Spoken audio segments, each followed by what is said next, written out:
Hello friends, आप सभी का स्वागत है क्रिस्टल और स्टडी चैनल पर। चलिए हम जानते हैं कि एशियन कंट्रीज़ ने क्यों ऐसा वार्न किया है कि यूएस चाइना सी टेंशंस साउथ चाइना सी में बढ़ने वाली हैं। साउथ चाइना सी में चाइना पिछले कुछ महीनों से दूसरी कंट्रीज़ की एक्सक्लूसिव इकोनॉमिक जोन को ऑक्यूपाई करने की कोशिश कर रहा है, कोविड-19 पेंडेमिक होने के दौरान भी। और इसी कारण यूनाइटेड स्टेट्स ने चाइना के इस बिहेवियर को बुलिंग बिहेवियर कहा है और साउथ चाइना सी में अपने प्रेजेंस को तेज़ी से बढ़ा रहा है। पिछले कुछ महीनों में बीजिंग ने ऐसे कुछ काम किए भी हैं जिससे ऐसा लग रहा है कि साउथ चाइना सी में जंग जैसी हालात हो रही है। पिछले कुछ महीने में सबसे पहले तो जनवरी में चाइना ने आइलैंड्स ऑफ नातुना, जो कि इंडोनेशिया का एक्सक्लूसिव इकोनॉमिक जोन है, उसको ट्रेसपास करने की कोशिश करी, मतलब उसके अंदर तक एंटर किया।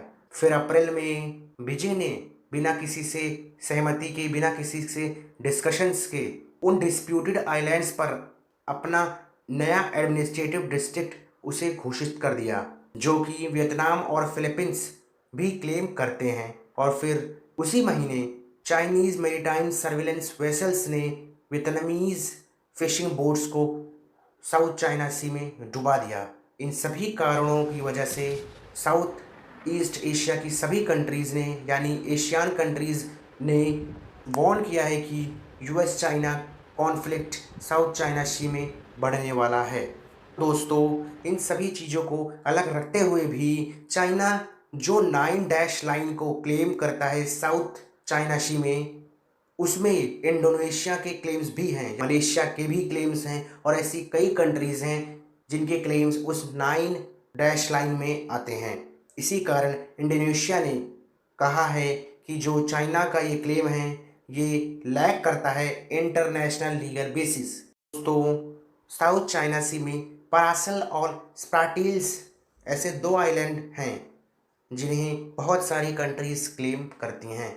इन दोनों फुल फ्लेज आइलैंड्स के अलावा वहाँ पर डज़न ऑफ रॉकी आउटक्रॉप्स हैं, एटॉल्स हैं, जो कि डिस्प्यूटेड माने जाते हैं।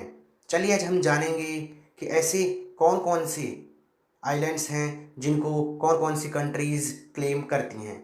सबसे पहले चाइना ने 9 डैश लाइन डिफाइन किया है, जिसमें बहुत सारे आइलैंड्स वह अपने अंदर मानता है और यह hundreds of miles south and east की तरफ जाता है साउथ चाइना सी के।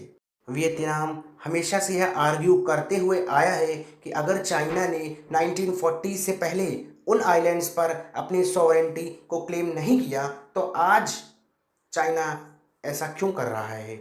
और वियतनाम ऐसा कहता है कि उसके पास परासल्स और स्प्राटिल्स आइलैंड्स को अपने अंदर क्लेम करने के डॉक्यूमेंट्स भी हैं। वहीं दूसरी तरफ फिलीपींस और चाइना दोनों स्कारबोरो शोल, जो कि चाइना में हुआंगयान आइलैंड के नाम से जाना जाता है, को क्लेम करते हैं, जो कि फिलीपींस से 160 किलोमीटर दूर पर है और चाइना से 500 माइल पर।